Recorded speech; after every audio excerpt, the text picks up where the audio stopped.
கிறிஸ்துக்குள் பிரியமானவர்களே, உங்களை யாவரையும் இயேசு கிறிஸ்துவின் நாமத்தினாலே வாழ்த்தி வரவேற்கிறேன்.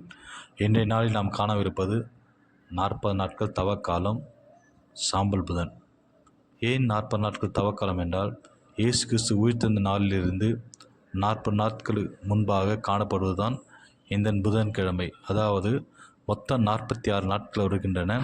இதில் 6 நாட்கள் ஓய்வு நாட்களை கழித்து அந்த 40 நாட்களை கூட்டும்போது தான் இந்த சாம்பல் புதன் வருகிறது. ஆக இந்த நாளில் நாம் தேவனோடு நெருங்க இந்த காலம் நமக்கு உதவுகிறது. ஏன் தவம் நான் இருக்க வேண்டும் என்றால், தவம் என்பது தேவன் நெருங்கிய ஒரு வழியாக அமைந்துள்ளது. தவம் என்பது மீட்பை அடங்குவதாக அமைந்துள்ளது. தவம் என்பது தன்னுடைய தவறுகளை உணர்ந்து நம்மை அறிந்து நாம் இறைவனின் வழியில் சேர வழிவகுக்கிறது. ஆக இந்த காலத்தில் நாம் தவம் இருந்து, அதாவது உபவாசம் இருந்து தேவன் நெருங்கி நம்மை அறிந்து நம்முடைய பாவங்கள் எல்லாவற்றையும் அறிக்கை செய்தால், அதாவது கலாத்தியர் 5:19 கூறிய பிரகாரம் நம்முடைய பாவங்கள் பொச்சிருப்பு, போராமை, ஆணவம், கொலைகள், வெறிகள், கல்யாட்டங்கள், விக்கிரகாரம் இவை எல்லாவற்றையும் ஒதுக்கி தேவன் நம் கிட்டி சேரும்போது, அதாவது தேவன் எதை நமக்கு பாவமாக கூறுகிறார் என்றால், யாக்கோப்பு 1:15 கூறும்புறமாக இச்சையானது கர்ப்பம் தரித்து பாவத்தை பிறப்பிக்கும், பாவம் பூரணப்படும் போது மரணத்தை பிறப்பிக்கும். இங்கு இச்சையை பாவமாக என் தேவனாகிய கர்த்தர் கூறுகிறார். இந்த இச்சையை நாம் ஜெயிக்க வேண்டும் என்றால் இயேசு கிறிஸ்து என்ற ஒரு ரத்தம் நமக்கு தேவைப்படுகிறது.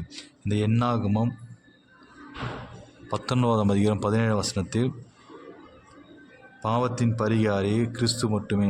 ஆக இயேசு கிறிஸ்து மட்டுமே பரிகாரியாக இருக்கிறார்.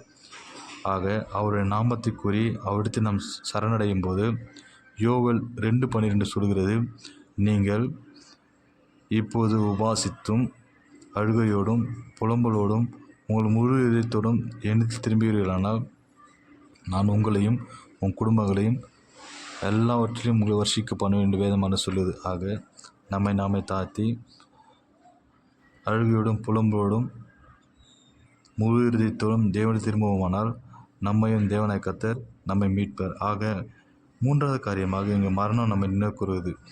ஏன் மரணத்தை நினைவு கூற வேண்டும் என்றால், இந்த சாம்பலை நாம் நெற்றியில் அடையாளமாக இடுகிறோம்.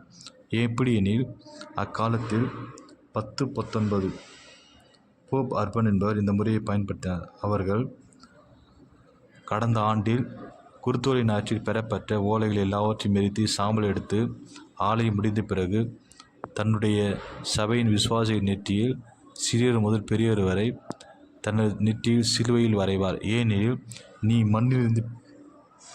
மண்ணாயிருக்கிறாய், மண்ணுக்கு திரும்ப என்று நினைவு கூறுகிறார். ஆக நாம் மனம் திரும்பி மனமாற்றமடைந்து பாவத்திட்டு விலகும்போது நம்மையும் நம் குடும்பத்தையும் நம் சமுதாயத்தையும் தேவன் தாமே ஆசிரித்து பெருக்க பண்ணுவார்.